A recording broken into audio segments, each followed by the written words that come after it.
기독교 강요 매일 묵상 제1권 11장 하나님께 눈에 보이는 형상을 부여하는 것은 불경스러운 행위이며 우상을 세우는 것은 참되신 하나님을 배반하는 행위다.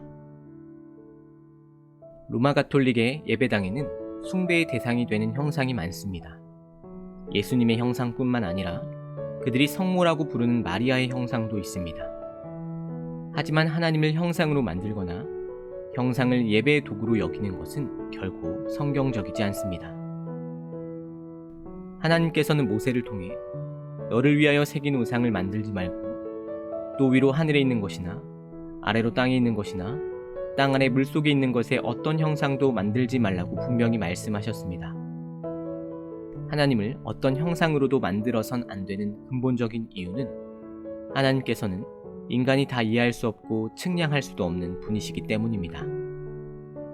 하나님께서는 온 우주 만물을 창조하셨고 온 세상을 품고 계시는데 그런 하나님을 나무나 돌 또는 금이나 은으로 형상화하는 것은 하나님의 높으신 위엄을 더럽히는 일입니다.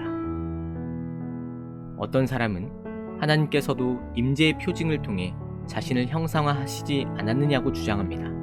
예를 들어 성령께서 비둘기 모양으로 나타나신 건 말입니다. 하지만 하나님께서 비둘기 모양의 형상이 그 즉시 사라지도록 하신 것은 성령 하나님이 눈으로 볼 수 없는 분임을 분명히 하시고 그리하여 사람으로 하여금 외형적인 상징물을 추구하지 않도록 하신 것으로 보아야 합니다. 더욱이 하나님의 곁을 지키는 스랍들조차 하나님의 영광의 광채를 똑바로 쳐다보지 못하여서 날개로 자신들의 눈을 가리고 있음을 생각한다면 인간이 하나님을 볼 수 있는 형상으로 제작하는 것은 어리석은 일입니다. 어떤 사람은 가장 존귀한 재료인 은과 금으로 하나님을 형상화하는 것은 하나님을 영광스럽게 하는 것이 아니냐고 주장하기도 하지만 성경은 열국의 우상은 은금이요 사람의 손으로 만든 것이라고 분명히 못 박고 있습니다. 은과 금처럼 인간이 가장 가치 있게 여기는 것이라 할지라도 하나님의 영광에 비하면 아무것도 아니라는 뜻입니다. 아무리 가치 있는 재료로 하나님을 만든다 할지라도 결국엔 하찮은 인간의 재능을 물질에 옮기는 것에 지나지 않습니다. 오래전 그레고리우스 교황은 성경을 이해할 수 없는 무지한 자들을 위해서는 형상이 필요하다고 주장했습니다. 실제로 로마 카톨릭은 그림과 형상으로 성도들을 교육하여 성도들을 그림과 형상의 제자로 전락시켰습니다. 그렇다면 교황주의자들은 과연 누구를 가리켜 무식하여 오로지 우상들로서만 가르침을 받을 수 있는 무지한 자들이라 부르는 것입니까? 바로 주께서 그의 제자들로 인정하시는 자들이요 주께서 하늘에 계시로서 존귀하게 하시는 자들이요 주께서 그의 나라의 구원의 비밀들을 가르침받기를 원하시는 자들이 아닙니까? 과연 그들이 이렇게 어리석게 된 것이 그들을 교훈하기에 합당한 그 유일한 가르침을 빼앗기는 데서 온 것이 아니면 대체 그 원인이 어디 있겠습니까? 사실 교회를 다스리는 자들이 가르침의 직분을 우상에게 떠넘긴 것은 다른 이유 때문이 아니라 곧 자기들 자신이 가르칠 능력이 없는 벙어리들이었기 때문이었습니다. 그들은 하박국 선지자의 경고를 들어야 합니다. 새긴 우상은 그 새겨 만든 자에게 무엇이 유익하겠느냐? 부어 만든 우상은 거짓 스승이라 만든 자가 이 말하지 못하는 우상을 의지하니 무엇이 유익하겠느냐? 하나님을 형상화해서는 안 되는 또 다른 이유는 이 헛된 것들이 곧바로 우상 숭배의 도구가 되기 때문입니다. 사람들은 너무나 어리석어서 하나님을 눈에 보이는 형상으로 만들고 나면 하나님의 권능이 그 안에 있다고 생각하게 됩니다. 그러니 형상을 숭배하지 않을 수 없습니다. 그리고 사람들은 보이지 않는 하나님을 향해 기도하는 것보다 눈에 보이는 형상을 가까이 두고 기도하면 하나님께서 더 잘 들어주실 것이라 생각합니다. 하나님의 말씀이 모든 종류의 형상 제작을 금하는 것은 아닙니다.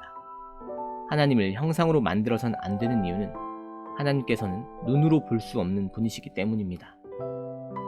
그런 점에서 우리가 눈으로 볼 수 있는 자연 만물 중 일부를 형상이나 그림으로 제작하는 것은 문제되지 않습니다. 그러나 결코 볼 수 없고 제한할 수 없는 하나님을 볼 수 있게 표현하거나 특정한 모양으로 제한함으로써 그분의 영광과 위엄을 훼손해선 안 됩니다. 오늘의 기도, 죄 죽임. 오 입법자 되시는 거룩하신 주님, 내가 스스로 부끄러워 견딜 수 없으니 드러내어 주님의 법을 위반하고 은밀히 잘못을 범했기 때문이요. 의무를 거스르고 은혜의 방편을 붙들고도 유익을 얻지 못하며 속된 욕심으로 주님을 예배하고 거룩한 것들에 대해 지은 모든 죄 때문입니다. 나의 죄악이 내 머리 위에 쌓여가고 나의 범죄가 하늘에 닿았는데 거기서도 그리스도께서는 아버지께 나를 변호하시고 나의 죄를 속죄하시는 분이 되시니 화평을 가져오시는 그분의 말씀이 내게 들립니다. 지금은 일들이 작고 시작이 미약하나 지금 있는 빛으로도 나의 어둠을 좋게 볼 수 있고 지금 있는 감각으로도 마음의 완악함을 좋게 느낄 수 있으며 지금 있는 영으로도 거룩한 마음의 결핍을 좋게 슬퍼할 만합니다. 하지만 나는 지금보다 더 많이 받을 수 있었고 더 많이 받아야 했습니다. 나는 결코 주님 안에서 갈급한 바가 없었으니 이는 주께서 언제나 내 앞에 넘치도록 두셨으나 내가 그것을 취하지 아니하였기 때문입니다. 내가 나의 흠결과 배역을 고백하고 탄식합니다. 내가 나의 셀 수 없는 실패를 슬퍼합니다. 징계를 받아도 고치지 못하는 이 악습을, 자비의 규례를 듣고도 유익을 얻지 못함을, 유용하게 쓰임받을 기회를 무시함을 슬퍼합니다. 내가 예전과 같지 아니합니다. 오 나를 다시 주께로 부르셔서 첫사랑을 회복시켜 주소서.